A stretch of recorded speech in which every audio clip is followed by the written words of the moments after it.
Apalagi obat apa namanya menyebabkan dia masalah? Anti nyeri. Obat-obatan anti nyeri itu, ya. Contohnya apa? Ya banyak lah mau sebutin. Nanti dipikir lagi. Obat anti nyeri. Ya. Itu juga mengganggu. Makanya orang yang minum antibiotik atau anti nyeri pasti akan ada ditulis di situ apa? Efek samping. Efek samping paling sering apa? Mual. Apalagi yang bisa bikin masalah itu? Banyak ya, pestisida. Pestisida itu. Nah, makanya kalau memungkinkan dan anggarannya ada, belinya sayur organik. Kalau tidak ada, sayur biasa Anda rendam dulu dalam cuka. Cuka apel, cuka madu, cuka nanas. Ya, supaya logam-logam beratnya itu hilang. Ya, karena dicuci pakai air biasa nggak bisa. Dan itu menjadi biang kerok banyak pestisida, itu menjadi biang kerok banyak kanker. Nanti kita akan belajar bagaimana cara memperbaikinya, yang penting. Ya. Karena dia punya pengganggu. Ya, ini punya pengganggu, ini juga pengganggu. Nah, jadi saat ini ya, urusan perut itu ya akhirnya menjadi sebuah media cara yang paling mengasihkan bagi sebagian orang tanpa sadar, terutama dengan budaya kuliner. Jadi hati-hati dengan budaya kuliner. Hati-hati dengan budaya kuliner. Kenapa? Kalau Anda ngajak anak Anda makan, ya, atau keluarga makan, diajak suami istri segala macam atau anak segala macam makan, maka pertama kali yang Anda harus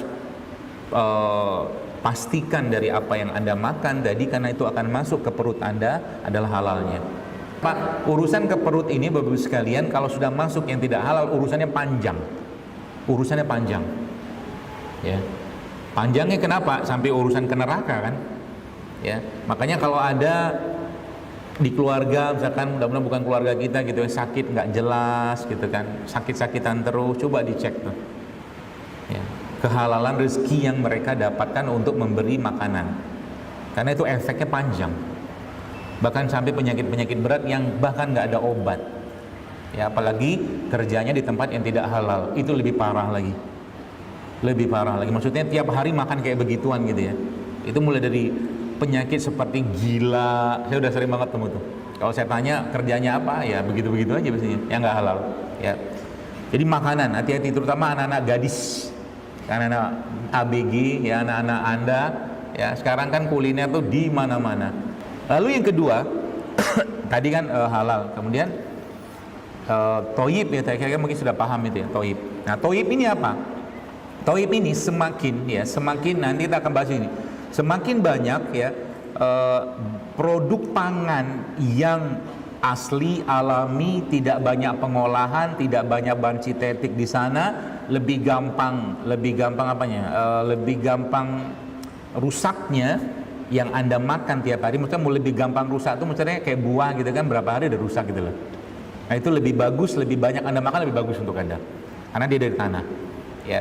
Yang menarik ya Bapak sekalian, istilah tadi yang saya katakan, hubungan antara otak sama perut itu ya, yang disebut dengan GBA. Sekarang bahasanya itu GBA itu apa? Gut Brain Axis, ya. Aksis sumbu antara otak sama perut. Maka ini yang menarik. Maka ternyata Masya Allah perut ini bisa mempengaruhi otak, otak bisa mempengaruhi perut. Kayak yang atas dulu lah. Otak bisa mempengaruhi perut. Maksudnya gimana? Otak kita ini kan berisi kelenjar ya, ada bagian-bagian ya, ada kelenjar yang memproduksi hormon ya, hipotalamus, hipofisis seterusnya ya, yang dia menghasilkan hormon-hormon yang urusannya sama kebahagiaan, kesedihan, segala macam, reproduksi, semua dari sana pusatnya. Semua ketaknyamanan yang dirasakan oleh seseorang, ya, dia nggak makan apa-apa nih, perasaan aja, ya, semua ketidaknyamanan yang dirasakan oleh seseorang yang pada akhirnya otak akan mengeluarkan hormon tertentu seperti mungkin kortisol, hormon cemas ya, adrenalin ya. Seperti itu dalam jumlah berlebihan dan terus-menerus meskipun sedikit, maka dia akan mempengaruhi yang ada di ususnya kita. Nah, pertanyaannya, siapa yang ada di usus kita itu? Lalu sains membuktikan bahwa atau menjelaskan bahwa ternyata yang paling banyak bercokol di sana itu adalah makhluk-makhluk atau umat-umat seperti kita yang namanya bakteri. Ya, jadi dia bisa berubah. Nah, dalam perutnya kita itu, Bapak sekalian, itu dia dibagi tiga lah, teman-teman, sebagian bagi dua, sebagian bagi tiga. Ada bakteri baiknya, ada bakteri jahatnya. Jadi pertarungan, seperti pertarungan antara kebaikan dan keburukan dalam perut kita itu. Ya, siapa pemenangnya? Tergantung, ya, tergantung yang pertama Pak, apa yang dipikir di sini. Ya, apa buktinya saya bisa mengatakan ini? Ternyata riset membuktikan ibu-ibu yang hamil ya dan dalam kondisi sedih, ketakutan, kecemasan atau depresi, maka imunitas anaknya pasti lemah. Makanya waktu hamil itu saat yang paling baik untuk digoda setan atau iblis. Kan lemah dia sebenarnya kondisinya kan. Ya, maka disyariatkan dalam agama kita ini untuk apa? Untuk banyak-banyak zikir ya, berdiam di rumah, ya baca Quran seterusnya. Ya. Jadi apa yang ada di sini akan mempengaruhi di sini. Apa yang ada di otak kita dirasakan itu dan keluarlah hormon-hormon tadi akan mempengaruhi apa yang ada pada pencernaan kita. Ya, nah tadi bahasanya adalah ketika dia baik dan buruk ini bertarung, siapa yang menang? Lagi-lagi tergantung dari apa yang kita pikirkan, apa yang kita rasakan, dan apa yang kita makan. Ya, gut brain axis kayak begitu. Makanya lagi-lagi, coba Anda lihat anak-anak yang mau maaf ya tinggal di kampung yang nggak pegang gadget apa segala macam, ya, ya kalau main aja lah, main beneran gitu loh. Kalau sekarang kan bukan main jempol, ya. Jadi sekarang ini orang tuanya agak kurang kreatif, jadi nggak tahu apa yang harus diberikan mainan buat anak. Mainannya lagi-lagi handphone lagi. Padahal 0 sampai 5 tahun atau 0 sampai 7 tahun itu adalah tugasnya orang tua untuk mendidik anak di rumah. Maka jangan ganggu tugas tadi dengan distraction atau dengan pengalihan dengan handphone kayak begituan. Lalu berharap anaknya baik, tiba-tiba tidak baik gara-gara ulahnya si orang tua itu sendiri, lalu dimasukin ke pesantren. Baik, saya cerita tentang pesantren. Anak yang sudah baik di rumah masuk pesantren itu kemungkinan besar jauh lebih baik. Tapi anak yang di rumah sudah bermasalah masuk pesantren bisa jadi akan semakin bermasalah. Nah, gut brain axis, aksis atau sumbu antara otak sama perut kita. Maka jumlahnya dia itu yang ada dalam perut kita ini secara umum ya, dan bahkan total dengan apa yang ada pada kulit kita itu jauh lebih banyak daripada sel-sel kita. Maka nih semua orang yang bermasalah di urusan pencernaannya pasti akan mengalami masalah yang berhubungan dengan emosi atau perasaan. Pasti. Ya. Sekarang kan lagi naik daunnya tuh anxiety. Dikit-dikit cemas gitu kan. Kalau ngobatin itu gampang sebenarnya kalau tahu caranya. Nanti saya ajarin caranya. Ya, ngobatin anxiety kan, cemas segala macam. Jadi kadang-kadang orang sakitnya mah tapi minumnya obat penenang. Ada kan gitu? Banyak. Ya, kenapa nggak tahu konsepnya? Konsepnya dipisah gitu loh. Bahwa dia itu selain memang tempat bercokolnya si bakteri tadi, ya, tempat mereka hidup ya dalam keadaan tenang, damai, tentram, mereka juga yang paling banyak memproduksi hormon kebahagiaan. Jadi kalau mau bahagia, benerin perut Anda. Ya, kalau mau bahagia benerin perut, ya. Dan itu ternyata terbukti Bapak sekalian. Ya tadi kalau kembali ke cerita tentang orang ibu-ibu hamil yang stres segala macam tadi, ternyata bayi yang dilahirkan sesar sama bayi yang dilahirkan normal itu ternyata jumlah bakterinya berbeda. Lebih banyak mana? Oh, banyak yang normal lah. Karena apa? Karena bayi itu kan lewat jalan lahirnya ibu. Di jalan lahir ibu itu semua bercokol tuh bakteri situ. Dan kalau dia bermasalah, pasti akan menimbulkan keluhan atau mungkin menimbulkan keluhan lah seperti itu. Makanya orang-orang yang gangguan di cairan kewanitaan itu kan ada, itu biasa normalnya ada tapi nggak normalnya ada. Nggak normalnya itu apa?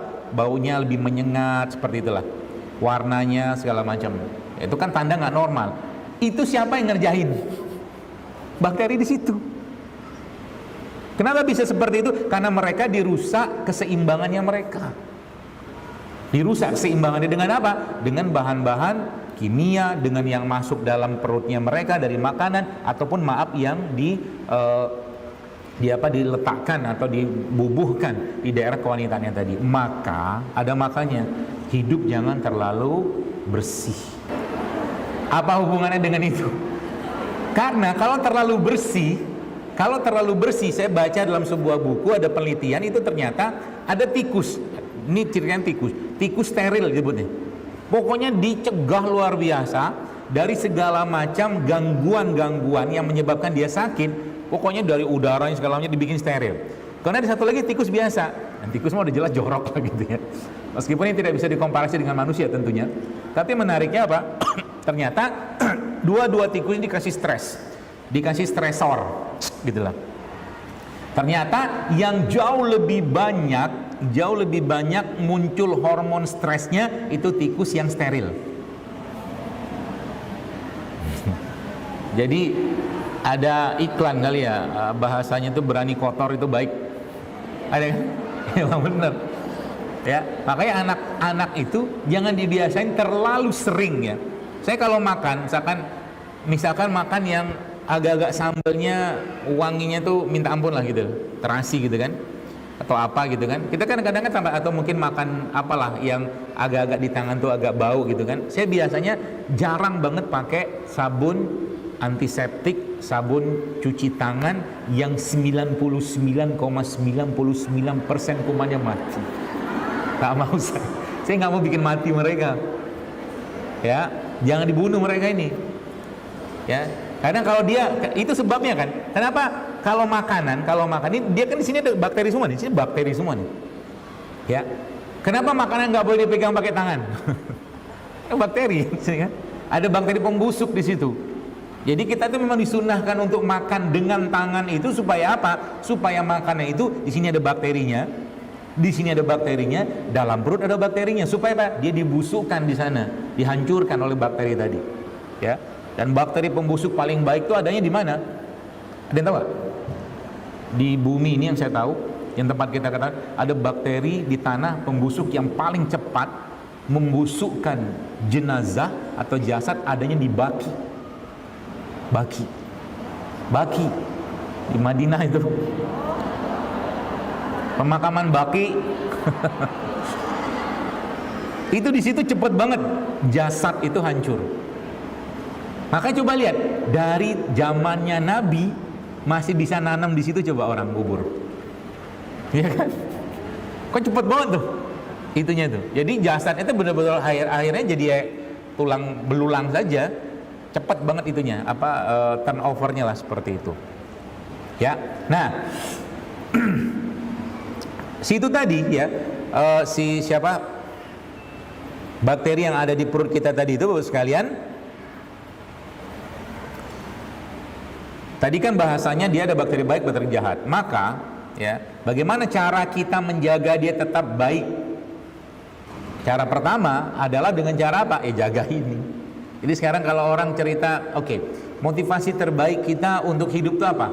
Misalkan seorang muslim, maka ya agama segala macam. Coba lihat, kita tuh mulai dari bangun tidur saja, kalau kita tadaburi doa bangun tidur. Apa doa bangun tidur?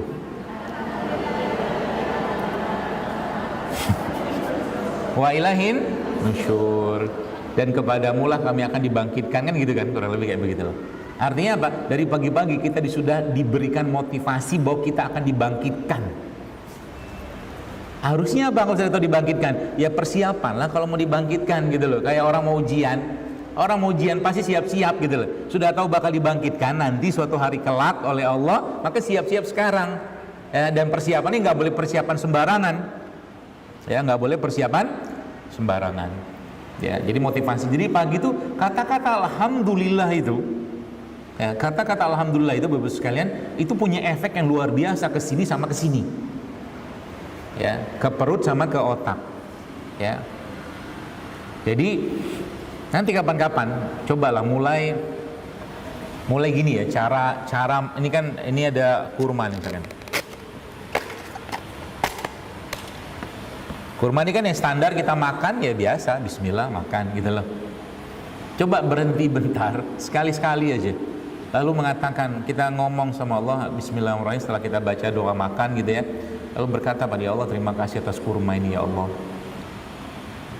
Barang ini dihargai. Ya, air ini dihargai lebih. Ya, kita puji dia. Maka itu akan memberikan kebahagiaan dalam diri kita. Ya. Orang kan kadang-kadang ya itunya apa namanya ya standar SOP kita makan minum sudah biasa. Cuman coba di-upgrade sedikit gitu loh untuk memberikan kebahagiaan. Ya. Nah, ini baru masuk kita poin tambahan yang sebenarnya ini poin utamanya. Ya. Kalau tadi ada gut itu tulisannya GUT. Gut brain axis. Jadi sebenarnya ada satu lagi di sini pengendalinya. Yang mengendalikan ini, yang mengendalikan ini. Itulah kolbu. Ya, itulah kolbu.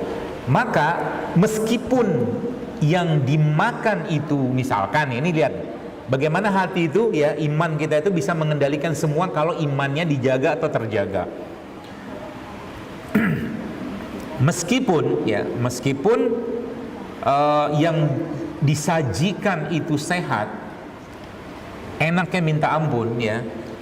Tapi kalau iman bilang jangan makan, dia akan nggak mau makan. Kalau imannya kuat. Contohnya apa? Puasa. Ya kan?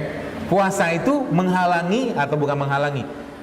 Puasa itu sebagai suatu syariat katakanlah yang kita yakini, kita imani, dia akan mengendalikan ini dan ini.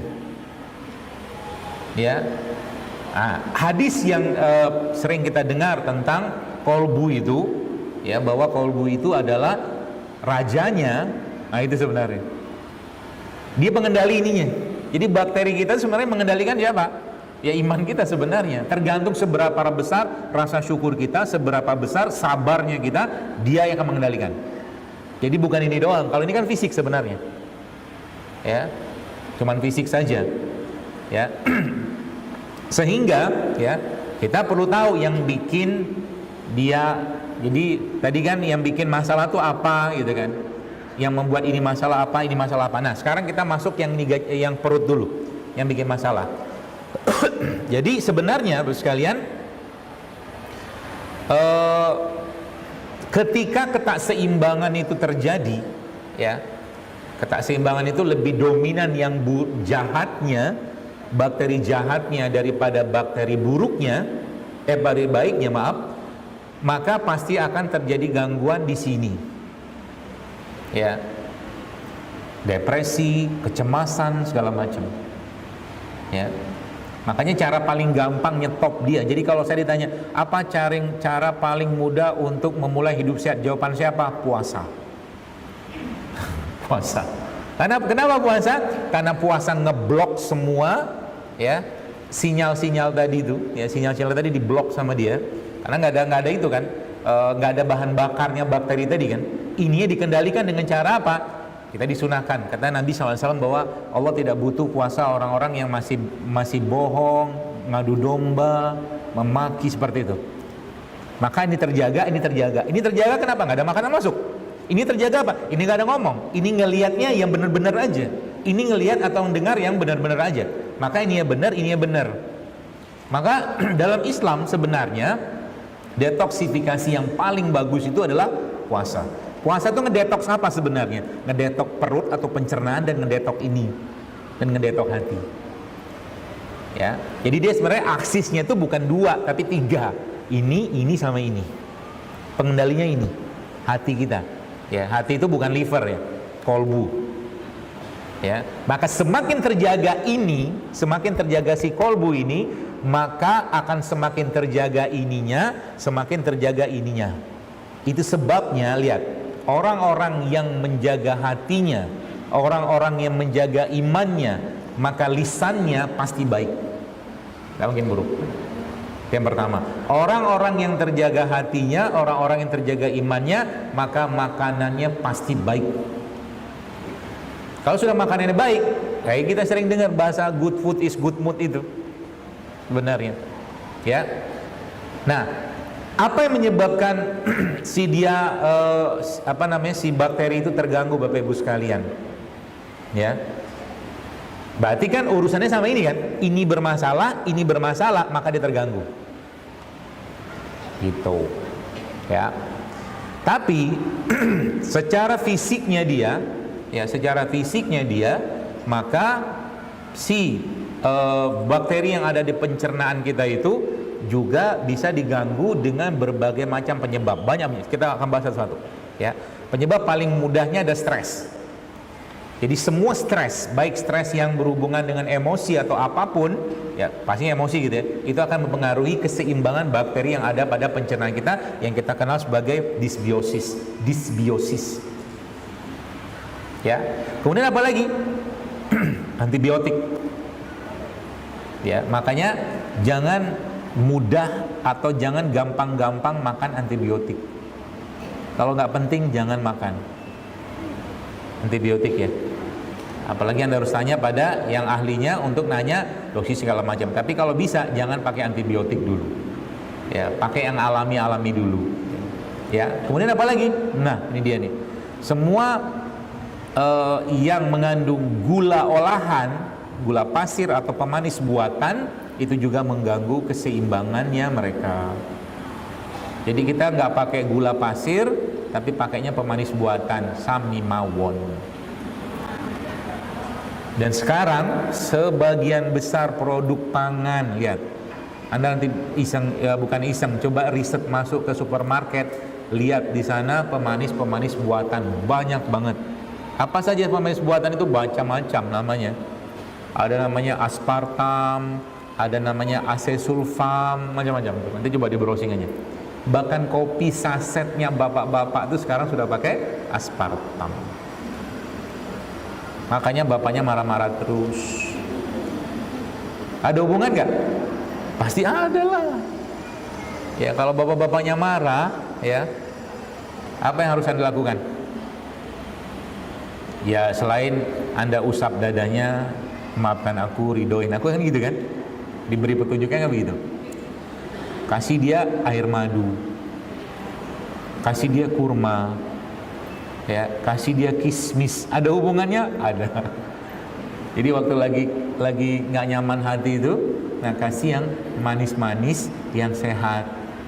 Nanti hatinya akan kembali. Jadi bukan hati sih, nanti makanan tadi itu akan diolah oleh si makhluk-makhluk tadi itu untuk menjadi sensasi rasa atau sensasi hormon yang akan dikirimkan sinyalnya ke otak, gitu, ya.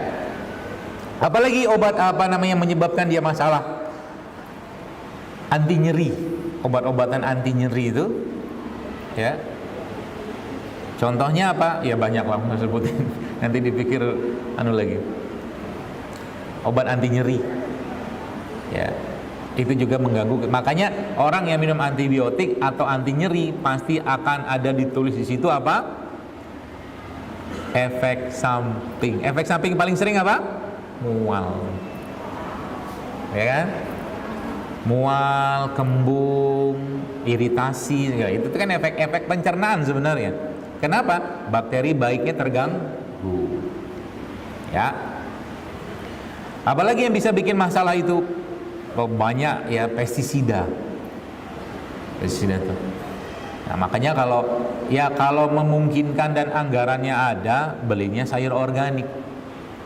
Kalau tidak ada, sayur biasa Anda rendam dulu dalam cuka apel, cuka madu, cuka nanas, ya, supaya logam-logam beratnya itu hilang. Ya, karena dicuci pakai air biasa nggak bisa. Dan itu menjadi biang kerok banyak pestisida, itu menjadi biang kerok banyak kanker. Ya, kanker. Ya, di mana-mana sekarang kanker, tumor segala macam kayak gampang banget kita temukan itu. Kemudian obat-obat penekan asam lambung. Ya, jadi hati-hati meminum obat asam lambung. Saya ajarin satu ilmu, ya. Ilmu ini sebenarnya sederhana, tapi kalau Anda paham ini, maka Anda akan mulai memahami diri Anda. Ya, catat ya. Langsung siap catatan. Ntar, Pak gurunya minum dulu.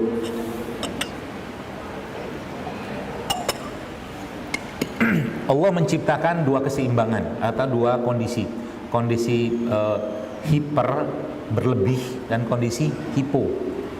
Oke, ini urusan sama lambung supaya nanti tahu bagaimana cara ngobatin lambung, karena penyakit lambung ini sekarang merajalela di mana-mana. Oke, ada orang yang ada hiper, ada hipo, tengahnya ada seimbang, gitu ya. Ada hiper, ada hipo, tengahnya ada seimbang.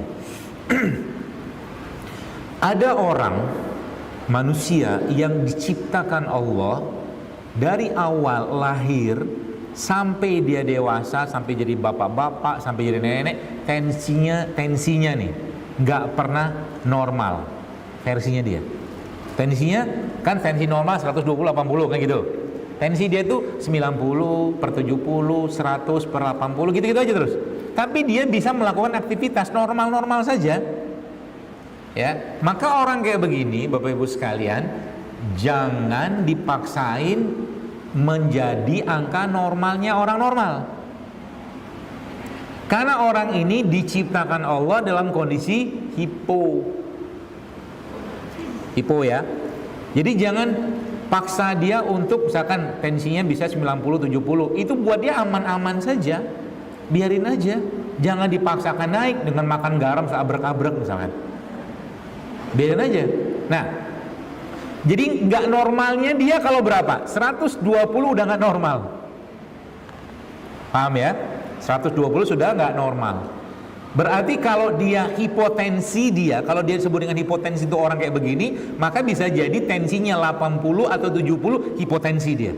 Tapi kalau orang yang normal sudah sangat hipotensi kan? Nah, orang yang defaultnya sudah hipo kayak begini, hipo, maka semuanya akan hipo. Ya, kalau dia tadi pembahasan kita masuknya ke tadi tekanan darah, maka lambungnya juga akan menjadi lambung yang hipo. Oke, apa dok tanda-tanda orang yang lambungnya hipo? Itu kan? Tanda-tanda orang yang lambungnya hipo ini apa? Dia tidak kuat, perutnya kosong. Paham? Dia tidak kuat, perutnya kosong, bawaannya pengen makan terus. Makanan tadi akan jadi jebakan Batman untuk dia kalau dia salah makan. Jadi, nah itu yang pertama. Lalu yang kedua, nanti orang yang hipo kecenderungan gulanya juga akan rendah, tapi dia aman-aman saja. Dia akan aman-aman saja. Orang yang hipo. Jadi sebutlah mungkin gula normal itu berapa? Ya 80 lah misalkan. Gula dia kadang-kadang 60 gitu-gitu. Tapi buat dia tangan-tangan aja, tidak masalah. Syaratnya apa untuk mempertahankan itu? Dia harus sering-sering makan. Nah, makanan inilah yang nanti akan jadi ujiannya dia. Ya, dia memang butuh sering makan. Oke, dia memang butuh sering makan. Tapi kalau yang dimakan keliru, yang dimakan berlebihan, maka gula darahnya atau mungkin gula asam lambungnya akan naik.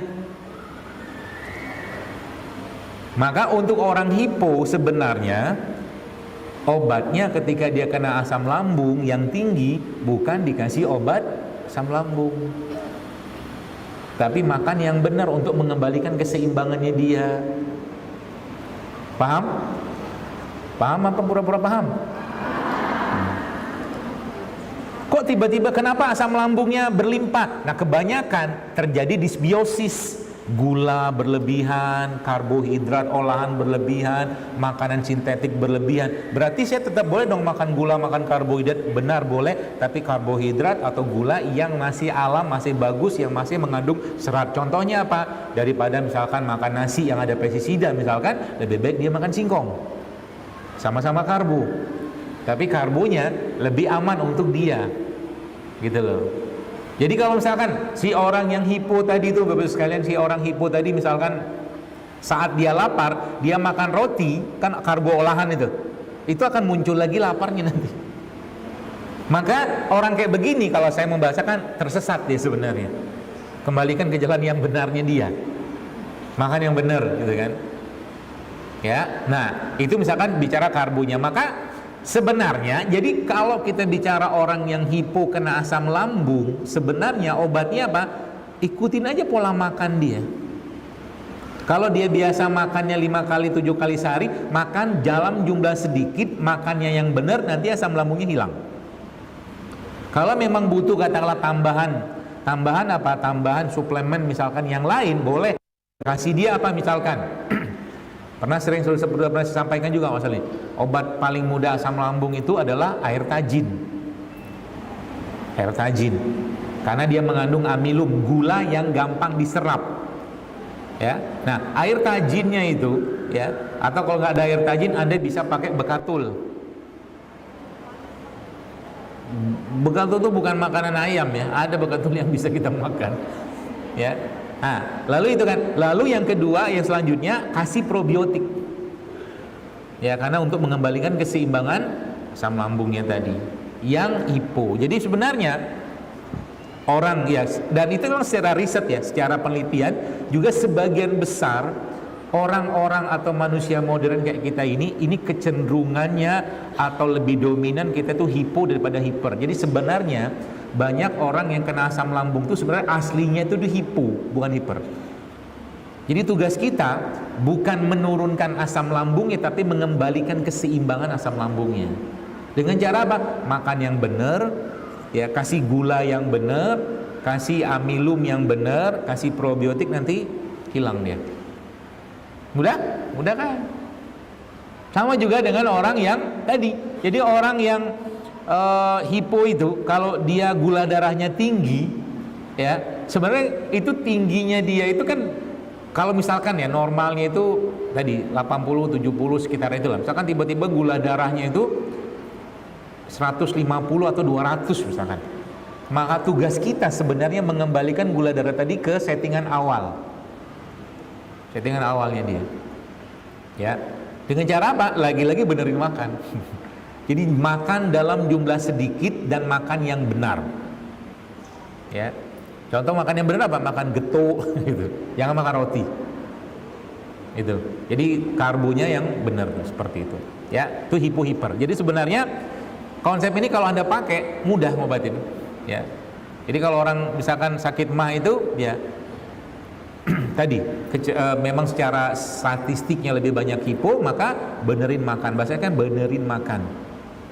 Karbo olahan segala macam, karena dia menyebabkan disbiosis pada lambung kita atau perut kita. Ya. Nah, kemudian apa lagi? Kembali ke disbiosis tadi. Ya. Makanan-makanan yang modifikasi secara genetik. Jadi kalau ada buah-buahan yang nggak ada bijinya, jangan makan. Ya, cari buah yang ada bijinya aja. Apalagi buah-buahan itu kalau bisa nanti coba cari buah yang tumbuhnya atau kita sebut dengan seasonal fruit, buah musiman. Itu biasanya tumbuh sendiri aja tanpa ada intervensi manusia. Contoh apa? Manggis. Lagi musim manggis kan ini kan? Makan tuh manggis. Ya, makan sak-sak bijinya. Sama bijinya. Hah dok, nanti kalau saya makan bijinya tumbuh dong. Udah aja. Kan nyaman lo gitu. Usus buntu karena makan biji jambu biji. Ada aja. Ya. Seasonal fruit. Sekarang lagi musim manggis, makan manggis. Karena nanti akan berakhir. Kenapa? Ini yang menarik. Jadi sebenarnya bakteri-bakteri tadi bawaan dari orang tua kita, kan gitu. dia memberikan sensasi rasa kepada kita, keinginan. Kalau Anda yang lahirnya misalkan Sulawesi Selatan, Makassar, maka lidah Anda, bakteri sana. Dia akan minta apa? Minta makanan-makanan yang ada taste seperti di sana. Coto, bukan soto ya, coto. Kenapa jadi C nggak tahu saya. Coto apa lagi tuh? Macam-macam lah. Beserta bumbu-bumbunya. Nah, makanya sebenarnya, nah ini masuk pembahasan intinya sebenarnya. Bagaimana caranya kita untuk mengembalikan keseimbangan sang raja itu? Ya, ini kan dibenerin, benar, udah jelas lah itu. Ini dibenerin dengan memberikan rasa yang asli. Oke, dengan memberikan rasa yang asli, bukan rasa palsu. Emang maksudnya rasa palsu apa? Rasa palsu itu gini. Ini kan madu ini ya dibuat secara lab, bisa nggak? Bisa, secara lab dengan kandungan yang sama persis, dengan komposisi yang sama persis, dan bahkan dengan indikator lab yang sama persis kayak madu. Dan itu bisa disebut dengan madu secara aturan. Bisa. Ambil air, karamel, nanti dibikin enzim, bisa, nggak perlu lebah, nggak perlu. Itu yang palsu saya bilang. Paham ya? Kemudian apa lagi misalkan pemanis buatan. Semua yang palsu-palsu itu pasti akan mengganggu dia dan mengganggu ini. Ya, maka kembalilah ke rasa aslinya. Ya, maka ini apa? Tahu nggak? Ibu wanita mah tahu.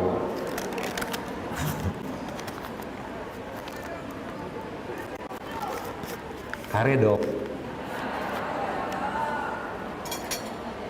Emang saya minta sih. Nah, saya mau jelaskan ini.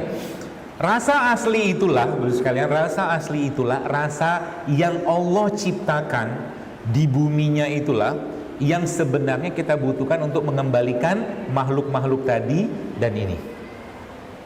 Paham ya? Nah, makanya kalau Anda kan rasa itu kan banyak. Ada manis, asin, pedas, ya, asam, ya. Nah, kalau Anda yang pernah nyobain kunyit itu kan rasanya apa? Pahit loh, pahit. Ini rasa aslinya dia kunyit. Makanya kalau saya biasanya minum herbal, minum rimpang kayak begini, saya lebih senang dengan rasa aslinya, jangan tanpa atau nggak ditambah apa-apa. Ya, nih pahitnya dia ini. Nah kan gini, lihat ini pembahasannya. Setiap rasa tadi akan mempengaruhi tentara yang ada pada tubuh kita. Tentaranya kan, rajanya siapa? Hati. Kan dia punya tentara. Tentaranya siapa? Organ, sistem, semua itu kan tentaranya dia tuh. Ya, kalau hati sudah bermasalah, kalau lagi sedih, lagi marah, nggak bisa makan, nggak bisa ngerasakan rasa. Jadi seperti hilang, rasa tuh hilang kalau lagi bermasalah ininya. Oke? Maka rasa-rasa tadi Bapak Ibu sekalian itu mempengaruhi kita, mudahkan atau mungkin saya kelompokkan saja dengan yang gampang saja ke organ. Ya. Maka Allah menciptakan mereka-mereka ini memiliki rasa. Oke? Nah, rasa-rasa ini sebenarnya fungsinya apa? Membersihkan, menjaga organ-organ tadi. Ya, nah jadi kalau sebenarnya berarti mudah dong, mudah kita untuk memperbaiki kalau kita kembalikan ke rasa aslinya. Ya, ini pahit misalkan, ini kan pahit nih. Pahit itu urusannya sama apa? Sama jantung. Rasa pahit itu dia sebenarnya dibutuhkan sama atau mungkin sangat dibutuhkan untuk jantung. Tinggal Anda baca kunyit itu kan kerjanya salah satu di jantung. Gitu cara mikirnya. Ya, makanya kesesatan lambung itu, perut kita itu ketika terlalu berlebihan, ya, terlalu berlebihan, misalkan makan yang manis-manis, maka obatnya yang pahit-pahit. Sensasi rasa itu kadang-kadang diberikan oleh pikiran kita dan diberikan sinyal awalnya dari perut. Maka ada suatu waktu kita kok pengen makan pedes ya. Ada satu waktu kita pengen makan asin ya. Ada suatu waktu kita pengen makan yang kecut asam. Ada yang suatu waktu kita pengen makan manis misalkan.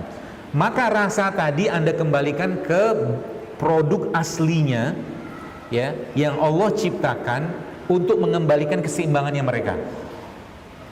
Ya, dan tiap rasa-rasa tadi itu hubungannya sama organ. Tadi saya ceritain di kunyit. Kunyit itu hubungannya sama jantung, pahit dia. Kemudian ini apa lagi?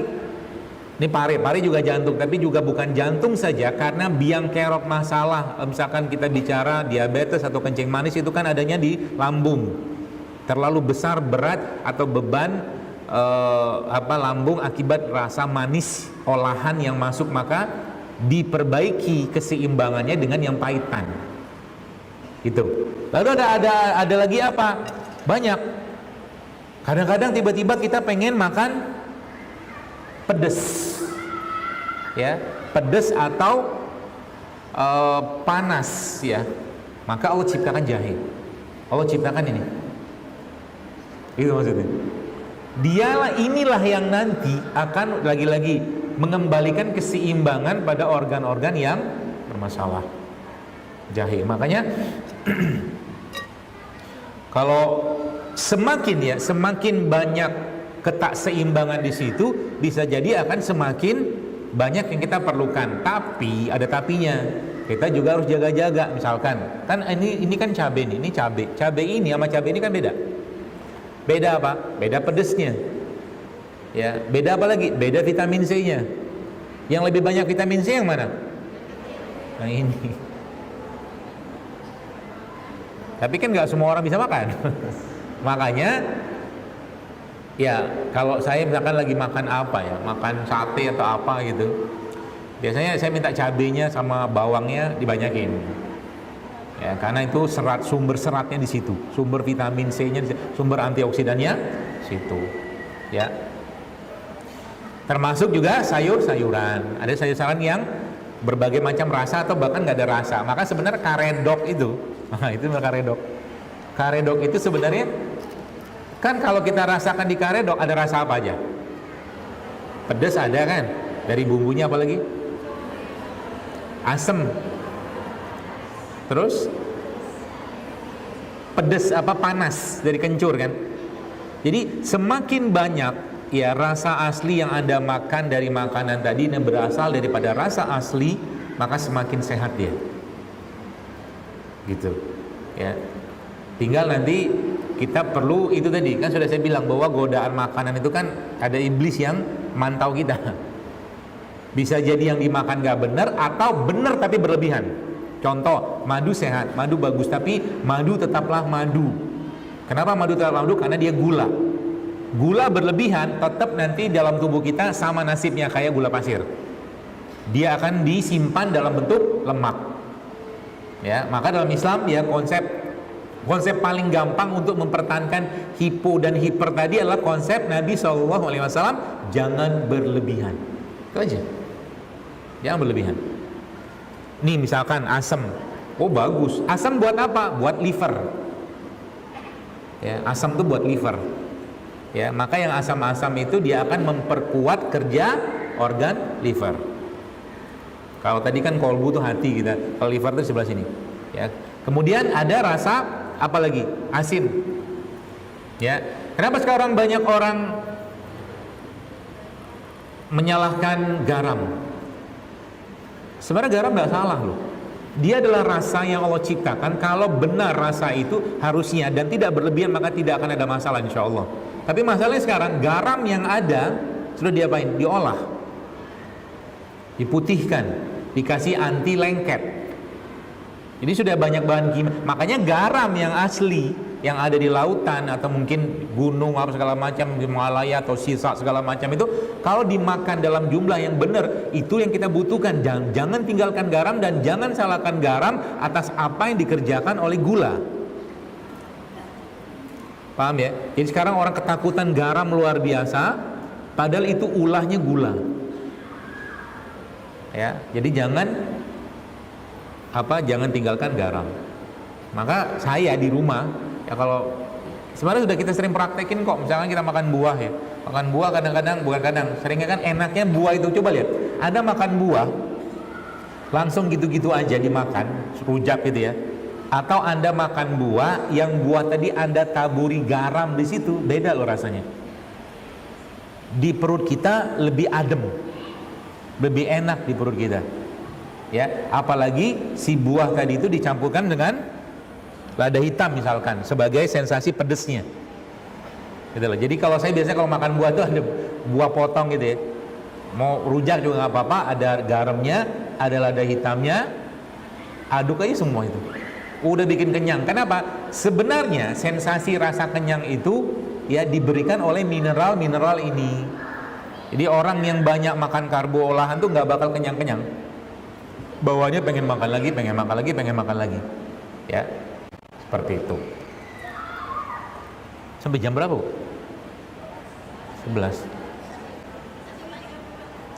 Jadi tadi sudah asin. Asin kemana? Ke ginjal. Ya, dan ginjal itu kaitannya sama reproduksi. Makanya ada makanya kan. Kalau yang biasanya garamnya kebanyakan gitu kan, istilahnya itu mau kawin lagi, bahasa gitu kan. Ya kalau ditelusurin dari bahasa ilmunya, ya ginjal tuh urusannya dengan reproduksi. Iya. Ya, maka sekarang nih lagi banyak urusan ginjal. Ya. Bagaimana cara menjaga ginjal? Ya, makan yang bisa menguatkan ginjal. Ya, dan stop yang mengurangi atau mungkin menyebabkan ginjal itu lemah. Sama prinsipnya, disbiosis tadi sama. Ya, gula segala macam seperti itu, ya. Kemudian apalagi misalkan asin misalkan. Jadi misalkan ketika Anda makan buah yang dikasih garam tadi itu, ya buat lambung bagus, buat ginjal juga oke. Atau memang ada beberapa jenis herbal-herbal yang memang dia punya fungsi atau peran untuk menguatkan ginjal. Contohnya apa? Alang-alang. Ya, karena alang-alang itu bagus tuh. Ya, kemudian serai itu bagus tuh. Biji-bijian juga lumayan, tapi jangan berlebihan. Ya, itu akan menguatkan ginjal. Lalu, ya, dia ada rasa asin, manis. Manis itu perginya kemana? Ke lambung. Ya, semua yang manis itu pasti akan memberikan sensasi bahagia. Coba aja. Maka orang yang ada masalah lambung, pencernaan, pasti ada kaitan dengan masalah perasaan. Pasti itu, karena memang kaitannya begitu. Ya, tapi jebakannya dia si manis ini, kalau dia berlebihan, nah lagi-lagi, dia yang dimakan itu nggak benar, maka ya dia akan melemahkan ini. Dia akan melemahkan ini. Ya, maka manisnya manis yang asli, manis yang alami, seperti madu, kurma, apa segala macam gitu ya, atau buah-buahan silakan aja. Ya, itu manis. Ya, kemudian manis asam sudah. Jadi rasa itu yang dibutuhkan sebenarnya. Ya. Jadi nanti pernah kan saya cerita misalkan ada nanak beras gitu ya. Beras kan gula sebenarnya. Supaya ada rasa yang berlimpah dalam beras tadi, ya. Bagaimana caranya?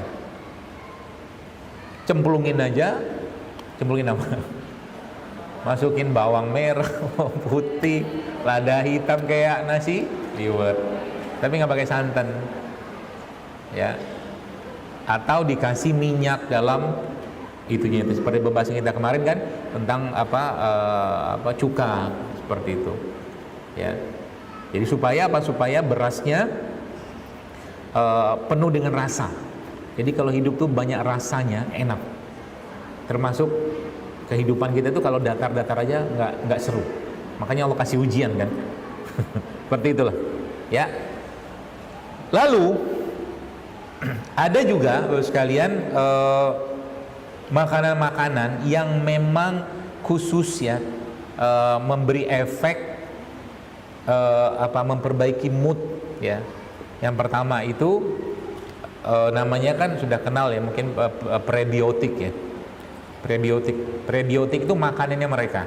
Apa saja prebiotik? Macam-macam, yang bawang-bawangan itu termasuk prebiotik.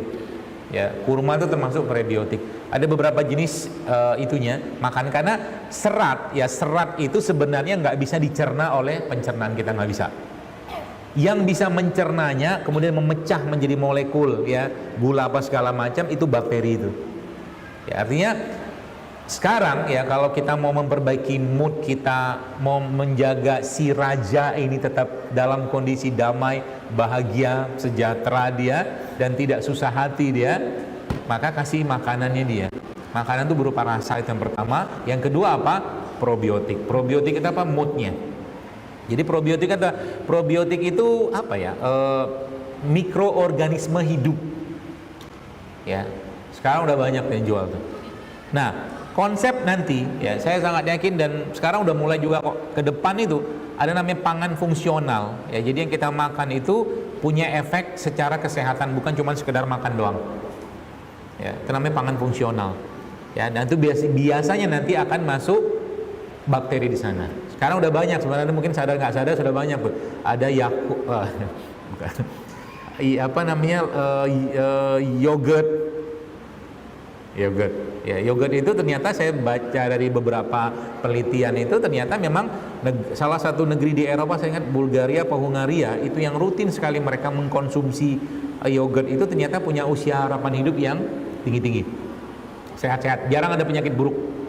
Termasuk juga ada salah satu kawasan di Jepang, atau saya provinsi mungkin, kalau nggak salah namanya Okinawa. Okinawa itu salah satu provinsi yang juga menerapkan prinsip makanan dalam surat Abasa. Apa dia banyak makan? Biji-bijian. Biji-bijian, dia mengurangi hewan kaki 4, mengurangi bukan nggak makan. Ya, dia banyak makan ikan dan sayur, serta di Okinawa itu juga orang di sana sangat familiar dengan kunyit. Dikit-dikit kunyit, permen kunyit, minuman kunyit, semua kunyit. Dan ternyata kunyit itu salah satu rimpang yang punya efek anti-aging, anti penuaan. Jadi kalau nanti kapan-kapan kita bahas ini nih, Masya Allah, Anda akan jatuh cinta sama mereka. Saya udah ngelihat banyak sekali orang yang ngandalin rimpang gini doang, itu Masya Allah. Tapi ingat, dia minum dengan keyakinan ya, kata kuncinya itu, bukan minum dengan kecurigaan. Karena ada orang baru dikasih kunyit satu, sudah muncul berita dalam otak pikiran dia, ini bikin rahim kering, ya kan? Curiga kan? Boro-boro dapat manfaat, dapat keburukan nanti. Ya, maka minumlah atau konsumsilah dengan baik sangka. Ya, rempah rimpang itu, Masya Allah. Ya, minum tuh tiap hari. Bapak-bapaknya misalkan di rumah Anda, dia biasanya minumnya kopi, Anda cemplungin jahe ke kopinya. Masya Allah, tuh bagus banget. Ini saja jahe tipis gitu ya. Jahe diiris tipis, masukin situ, itu efeknya bagus banget. Dan jangan kasih gula. Biarkan dia merasakan kepahitan hidup dari kopi itu. Kan kopi itu pahit, tapi bagus, kopi itu menahan selera makan. Itu. Ya. Jadi kalau lagi nggak pengen makan, kalau lambung Anda kuat dengan kopi, minum kopi aja. Kalau nggak kopi apa? Tapi kopi bubuk asli ya. Bukan kopi jagung. Ya. Sasetan itu. Atau teh hijau, kayu manis, itu juga bisa. Itu probiotik ya. Ini probiotik. Jadi prebiotik atau probiotik itu ditambah dengan rasa tadi. Ya, kadang-kadang kalau saya pengen lagi makan buah itu kan saya campurin garam, saya campurin lada hitam, kadang-kadang saya teteskan atau saya ambil 1 sendok teh probiotik, saya campurin ke situ. Jos. Efeknya luar biasa. Makanya happy terus. Bahagia terus. Ini pagi sini saya sudah minum si bakteri itu. Katanya sudah minum bakteri. Kenapa? Ya mereka, Masya Allah ya, kerjanya itu memang membahagiakan. Jadi ide muncul terus gitu kan. Dan itu ternyata ada penelitiannya. Pernah dilakukan penelitian di Inggris. Itu ternyata orang-orang yang rutin mengkonsumsi probiotik atau living mikroorganisme atau mikroorganisme hidup punya mood yang stabil. Gitu. Ya. Makanya kan kita tahu salah satu minuman penghuni surga itu kan adalah minuman fermentasi. Ya, khamar kan? Di surga itu terkapit khamar yang tidak memabukkan. Ya, itu caranya. Jadi supaya rajanya itu aman gimana? Nah, kesimpulan terakhirnya nih. Tadi kan perutnya, ininya, tapi yang paling harus kita lakukan agar si raja itu aman adalah jaga hubungan sama yang punya raja atau yang punya hati kita, itu Allah. Itu yang paling penting. Ya, jaga hubungan. Sering-sering ngobrol dengan sang pemilik hati. Ya, sang pemilik hati yaitu Allah. Ngobrol dalam bentuk apa? Doa, ya, zikir kita, tilawah kita, itu yang paling penting sebenarnya. Sehingga nanti apa? Anda suatu hari kelak ketika sudah stabil hatinya, raja sudah tenang, dia makanan pun tak tertarik, dia lebih senang berpuasa. Percayalah, raja itu kalau sudah benar-benar sebagai sosok raja yang benar, makan pun tak mau sering-sering, lebih senang puasa dia. Kenapa puasa? Karena puasa itu menenangkannya, menguatkan ininya, menguatkan pencernaannya. Itulah raja yang benar. Kalaulah dia mau makan, dia pilih-pilih makan. Ya, nggak sembarangan makan. Sebagai bentuk apa? Sebagai bentuk menjaga imannya. Emang ada urusan sama iman? Ada. Ya, makanan yang buruk, berlebihan segala macam itu ujung-ujungnya nanti perginya ke iman juga. Ya. Sayang, artinya kita sudah diberikan kesempatan, ada peluang oleh Allah, nggak memaparkan, sayang. Ya, seperti itu. Wanita, ya, wanita itu dia penyangga tulangnya estrogen. Ya, estrogen. Jadi Anda itu jantung Anda dan tulang Anda penjaganya estrogen. Maka seiring dengan usia, estrogen Anda akan turun tuh. Pasti akan turun. Ya, itu sebabnya di usia-usia kayak mungkin 30, 40, 50 tahun atau 60 seperti itu, ya 30, 40 kurang lebih, itu jarang ada wanita kena serangan jantung karena estrogen itu menjaga kelenturan pembuluh darah Anda. Ya. Nah, jadi pertanyaannya ada hubungan apa dengan itu? Maksud juga tulang, ya. Jadi ketika estrogen itu sudah mulai menurun seiring dengan usia, maka dia mulai sakit tulangnya. Nyeri tulangnya, kretak-kretak segala macam, kan gitu. Bagaimana caranya untuk menjaga itu? Maka Anda makan asupan-asupan yang menjadi bahan baku estrogennya itu. Contohnya apa? Zaitun, kurma, kacang kedelai gitu loh. Tapi kacang kedelai yang non GMO ya, cari yang itu. Itu bagus tuh. Minimal zaitun lah tiap hari. Ya. Terus apa lagi yang bisa Anda lakukan untuk mencegah dan menguatkan tulang tadi itu? Di samping jantung tadi, Anda coba makan atau masaknya ibu-ibu sekalian itu menggunakan kaldu tulang. Nanti dibikin sendiri aja, caranya gampang. Kalau beli mahal. Beli tulang, Anda bikin kaldunya, nanti setelah dipakai, kan nggak banyak pakainya itu, campurkan ke nasi, campurkan ke lauk. Itu bagus banget buat tulang dan jantung Anda, bahkan buat pencernaan juga. Ya, dibekukan aja kalau nggak dipakai. Ya, masukin kulkas atau apa, chillernya atau freezernya. Ya, itu bagus banget untuk itu. Dan tambah lagi yang tadi itu, mumpung ingat. Maksudnya orangnya lagi sesak nafas.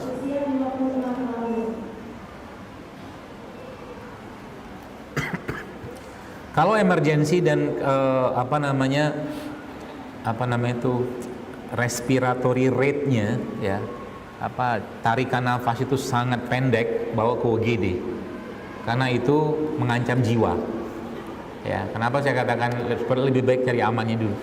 Ya, tapi kalau ini bicaranya untuk harian, ya, semua herbal yang sifatnya panas, hangat, pedas itu bagus untuk buang lendir, kencur, jahe, serai, lengkuas, cengkeh, gitu ya.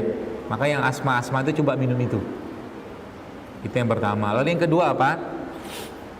Ya, saya penganut yang kalaupun lagi sesek, dan sesek itu masih bisa dikendalikan gitu kan. Kalau dia pakai nebulizer itu, uap itu saya penganut yang pakai kayu putih.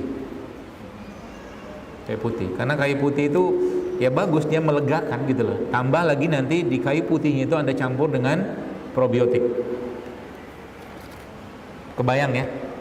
Kan nebulizer itu kan kecil kayak begini tuh. Ya, ini terlepas ada yang pro atau kontra, ya saya pakai itu. Ya. Jadi kayu putih itu Kalau di rumah sendiri kan kita bisa lakukan sendiri, nggak perlu ke rumah sakit kan. Pakai cairan biasa, NaCl atau apa gitu, campurkan kayu putih, nggak usah banyak-banyak, campurkan probiotik di wok. Ya, atau kalau misalkan Anda punya pure essential oil, ya dari cengkeh, dari apa, pakai aja tuh, buat itu tadi, melegakan. Itu, ya. Sama yang bikin ya orang sesak napas seperti itu juga tidak jauh-jauh dari perut gitu kan. Coba di stop tepung-tepungnya misalkan gitu lah, standar lah ya. Apakah benar jika kena darah tinggi sekali atau 2 kali maka harus makan obat seumur hidup? Ya kalau teorinya di kedokteran barat iya. Teori kedokteran barat ya. Saya nggak mau dibenturin teorinya. Yang namanya kita juga belajar kan sana teori sini teori gitu kan. Tapi yang namanya pasien, yang namanya orang sakit, ya kita jujur-jujuran aja lah. Nggak ada orang pengen minum obat seumur hidup. Nggak ada. Ya. Artinya apa? Nah kita kembalikan saja kepada Islam dulu gitu loh. Kenapa kembalikan? Apakah ada janji Allah atau janji Rasulullah SAW tentang penyakit? Ada. Nabi bilang apa? Likulli da'in dawa. Bahwa setiap penyakit itu ada obatnya gitu loh. Obat. Akhirnya orang itu sembuh dengan izin Allah. Ya. Itu dulu. Jadi itu akan memicu apa? Memicu optimisme. Ya. Baik sangka kita. Jadi terus caranya gimana kita memperbaiki itu? Lagi sudah jelaskan di awal tadi. Mulailah semua bentuk pembersihan diri kita tuh dengan apa tadi? Kenapa? Ibu mana nanya sebelahnya, nggak ada call friend kok. Puasa benerin makan, puasa benerin makan, puasa benerin makan, puasa benerin hati. Lihat aja apa yang terjadi nanti. Berapa lama Anda melakukan itu sehingga nanti muncul efek atau muncul itunya? Masih ada lagi. Muncul apa? Muncul hasilnya 3 bulan. 3 bulan. 90 hari. Ya, siklus sel kita itu kurang lebih sekitar 90 hari. Jadi kalau Anda yang tapi kebanyakan lebih cepat. Ya, saya lihat orang yang sudah mulai banyak memperbaiki pola makan itu hati, pikiran juga segala macam tuh kurang dari 3 bulan sudah kelihatan perbaikannya. Cuman ada cumannya secara teorinya kebiasaan itu terbangun 90 hari. Itu teorinya. Maka kalau Anda nggak bisa lagi diganggu dengan makanan tidak sehat, minuman tidak sehat segala macam, bangun kebiasaan itu selama 90 hari. Anda akan nggak tertarik lagi dengan itu. Sehingga nanti Anda dikenal sebagai sosok yang baru. Ya, sosok yang baru seperti apa? Orang mau nawarin Anda makanan nggak sehat tuh nggak berani, nggak bakal dimakan sama dia, percaya deh. Gitu loh, itu sosok Anda yang baru tuh. Orang mau nawarin yang apa, yang minuman penuh dengan gula segala macam, nggak bakal mau Anda. Udah tahu deh, karakternya udah baru 90 hari itu. Ya, itu dikerjain. Jadi insya Allah bisa. Ya, apa obatnya atau mungkin herbal kita bisa anukan, konsumsi banyak banget darah tinggi itu. Mulai dari air kelapa, apa lagi? Seledri, daun salam, banyak banget. Tergantung cocok-cocokannya Anda, tergantung bakterinya Anda. Ingat bakteri kan? Ada orang, lihat nih, secara teori seledri itu katanya minum jus seledri, ya itu bisa menurunkan tekanan darah, teorinya. Tapi ada orang minum udah sebanyak-banyak apa gitu nggak turun-turun. Kenapa? Karena ternyata bakterinya dari Padang. Padang bakterinya apa? Bumbu. Makanya makan bumbu aja. Paham ya gitu ya caranya ya? Karena nggak semua obat itu, hatta obat kimia pun nggak semua cocok loh. Ada orang cocok minum paracetamol, tapi ada juga yang cocok minum ibuprofen. Ada yang cocok minum ibuprofen, nggak cocok minum diclofenac misalkan, itu obat kimia. Herbal juga sama. Coba saya nggak turun-turun ya minum kunyit gitu kan? Mungkin bakteri Anda bakteri jahe, gitu loh. Jadi kita yang mulai mengenal diri kita. Ya, ini. Apakah ada obat yang bisa diberikan herbal untuk masalah istiadah? Istiadah itu haid yang memanjang, ya kan? Harus paling utama cari sebabnya dulu. Ya, karena bisa jadi tumor apa segala macam juga bisa. Ya, jadi mungkin lebih baik konsulkan ke dokter kandungan atau terapis atau herbalis yang paham. Itu yang pertama. Lalu yang kedua, semua ya, kalau tadi ibu sekalian menyimak pembahasan saya ini, ya. Jadi kan sini sama sini kan. Pengendalinya siapa ini kan? Ini mengendalikan ini mengendalikan ini, gitu konsepnya. Si rajanya ini. Rajanya ini sangat sensitif dengan rasa, perasaan. Maka semua yang berlaku di sini sama di sini, ini dibenerin dulu rajanya. Ya, maksudnya gimana? Ini yang saya pelajarin. Ya, nggak tahu saya pernah sampaikan di sini atau belum. Semua hal-hal yang berhubungan dengan tumor, kista, kanker segala macam itu nggak lepas dari masalah emosi. Nggak lepas. Ya, ada kemarin seorang follower, dia ngirim DM ke saya, sempat saya jawab. Dia umurnya kayak baru nggak ada 20 tahun. Terus dia bilang ada tumor atau kista di payudaranya dia. Ya, lalu saya tanya sama dia, saya pikir dia sudah menikah, panggil bu segala macam, ternyata dia belum nikah. Terus saya tanya, kamu ada masalah nggak sama orang tua? Setelah saya tahu dia belum nikah, nggak ada dok, dia bilang biasa-biasa aja. Nggak mungkin, saya bilang nggak mungkin. Ya, ternyata akhirnya keluarlah kalimat dia, oh iya ternyata ada. Dia sakit hati sama bapaknya. Itu sakit hati. Ya, maka obatnya apa? Dirilis dulu. Ya, kalau memang sakit hati perlu minta maaf segala macam atau apa, minta maaf atau maafkan orang, harus dirilis dulu. Itu nggak dirilis, nggak bisa diobatin atau sulit diobatin atau lama obatnya. Ya, jadi hati-hati dengan kalau Anda ketemu dengan wanita yang baperan. Ya, itu potensi kena penyakit beratnya, ya bahkan seperti tumor itu besar sekali. Ya, itu yang saya lihat ya, atau mungkin dapatkan. Terus istiadah tadi dengan cara apa diobatin? Ya kalau banyak banget, ya mungkin harus transfusi ya. Kalau banyak saya nggak tahu. Ya, tapi kalau untuk menghentikan perdarahan tadi itu, setahu saya beberapa herbal yang sifatnya apa ya, memperbaiki keseimbangan hormon seperti kunyit itu bisa dipakai. Kunyit, serai, jeruk nipis bisa tuh. Ya, tapi harus cari tahu sebab. Ya, cari tahu sebabnya. Sebenarnya apakah penyakit GERD itu? GERD itu kan singkatan, gastroesophageal masalah reflux disease, nggak saya kurang lebih gitu. Jadi kayak naik gasnya, gas dari lambung itu naik ke atas, jadi orangnya itu seperti gitu loh. Penyebabnya apa? Bakteri. Balik-balik ke situ aja. Bakteri di pencernaan bermasalah, ya. Atau yang dimakan itu bermasalah. Obatnya apa? Udah tahu.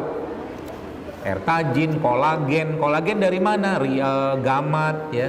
Gamat atau rumput laut atau sarang walet. Sarang walet itu kolagennya tinggi. Atau kalau enggak itu ceker ayam. Ceker ayam, kolagen. Kolagen itu bagus untuk memperbaiki atau mungkin melapisi lambung. Ya. Jadi kalau saya biasanya kalau butuh tenaga, itu ramuan saya itu tuh. Air putih, saya masukin madu, saya kasih probiotik, saya kasih kolagen cair, ya, saya kasih garam sedikit, ujos. Perasaan enak, energi dapat, ya. Penyebabnya apa? Tadi saya jelaskan, disbiosis itu salah satu ini. Ya, disbiosis tadi itu juga menjadi salah satu penyebab atau beberapa penyebab ke GERD ini juga sama. Ya. Seperti itu. Benarkah dari pikiran? Oh jelas. Bu, beliau ini sakit ya, sakitnya cukup banyak sehingga banyak sekali obat-obatan yang harus dikonsumsi gitu. Seperti itu loh kurang lebih. Pertanyaannya apakah bisa nggak minum obat lagi kan gitu kan? Semuanya begitu. Ya kalau ditanya bisa atau tidak bisa ya bisa saja. Cuman ya tetap harus dikonsultasikan ya. Artinya gini, prinsip saya kalau ada orang yang terapi itu urutannya begini, terapi ya. Urutan pertama kalau orang sakit, ya tentunya kita bicara hati dulu, benerin hati, emosi segala macam. Kalau bahasa sederhana itu diikhlaskan, disabarkan, bertobat sebelum berobat gitu loh. Itu prinsip dasarnya. Ini dulu. Prinsip kedua, benerin makan. Karena semua unsur gizi kita itu atau yang kita perlukan itu sebenarnya ada pada makanan. Kalau ininya udah bener, ikhlas, sabar segala macam, jadi makanan tadi itu betul-betul menjadi penguat untuk tubuhnya. Nah, tinggal nanti dipelajarin karena kan nggak sedetail, nggak sesederhana itu juga. Dia butuhnya apa? Misalkan protein kah, karbo lah segala macam, mineral apa gitu. Itu dicari dulu. Tinggal dibenerin makanannya. Hati bener, makanan bener itu sudah mungkin 50-60%. 50-60%. Baru masuk ke herbal atau terapi. Ya, kalau herbal terapi ini mungkin memang tetap harus konsul ke yang bisa megang. Ya, nggak bisa sembarangan juga. Ya, apalagi sudah banyak obat-obatan kayak begitu. Nah, perkara atau mungkin Anda pengen lepas obat segala macam tuh, saya nggak bisa komen, itu kembali ke ibu saja. Tapi artinya begini, sebenarnya tubuh kita itu mampu mengembalikan keseimbangan tadi asal di supply dengan produk pangan yang benar. Ya, kalau jadi akhirnya kita nanti udah tahu misalkan orang hipertensi itu masalahnya apa? Ya, di samping kita bicarakan selama ini kan hipertensi biasanya nggak jauh-jauh dari urusan garam gitu. Padahal sebenarnya urusannya bukan garam. Bisa jadi ya, bisa jadi pencernaan atau mungkin bisa jadi gula yang berlebihan tadi, itu bisa jadi. Sehingga nanti pelan-pelan diurai. Dan saya banyak sekali mendapatkan orang-orang yang benerin makan tuh sudah sangat membantu ya, sangat membantu. Sehingga kan ya apa ya, mau kayak gimana pun sebenarnya kita tuh kan pengen nggak makan obat, ya, pengen nggak makan obat, ya. Sehingga ya tadi cara paling mudah itu dengan memperbaiki pola makan. Kemudian tadi ibu tanya tadi apa tadi? Oh, pra. Kan udah jelas jawabannya tadi. Anda kecenderungannya lebih senang makan sering-sering atau makannya jarang? Kalau sering apa jarang? Lebih senang ngemil kan? Berarti Anda hipo atau hiper? Nah, udah. Makan yang benar, 5 kali, 7 kali sehari, jangan sampai, dan pakai konsep misalkan defisit kalori. Defisit. Jadi jangan sampai kalori yang masuk ke tubuh kita itu berlebih atau sama, diturunin aja dikit sehingga nanti tubuhnya akan onnya apa? On autofaginya. Autofagi itu apa? Sel kita itu mendetoks, membersihkan dirinya sendiri. Itu autofagi. Ya, dengan cara apa? Sayurnya dibanyakin, buah-buahan yang sifatnya misalkan tinggi gula dikurangin, ya, karbonya dibenerin, ya, karbonya dibenerin, dan protein diperbanyak.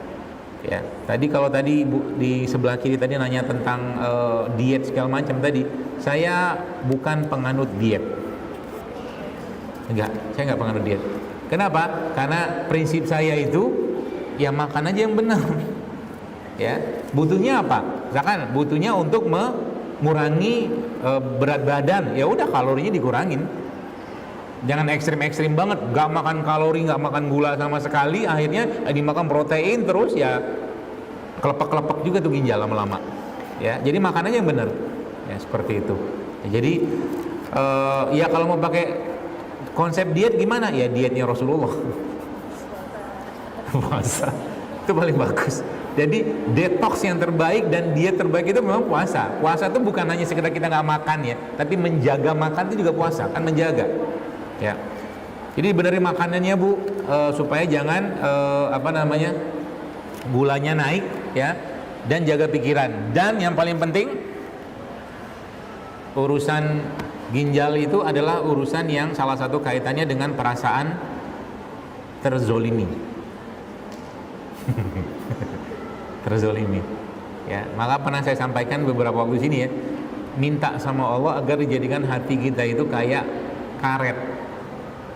Ya, jadi kalau ada lemparan kalimat yang tidak mengenakan, mental lagi ke yang lempar. Lu mau ngomong apa terserah gitu loh. Itu loh. Hidup kalau gitu, kalau nggak itu masuk terus. Masuk lagi. Jadi penyakit dia. Ain. Ya. Harga diri ginjal. Jadi ini belum cerita nih harga diri. Ya. Contohnya apa? Banyak lah contohnya. Nanti kapan-kapan saya ceritain lagi.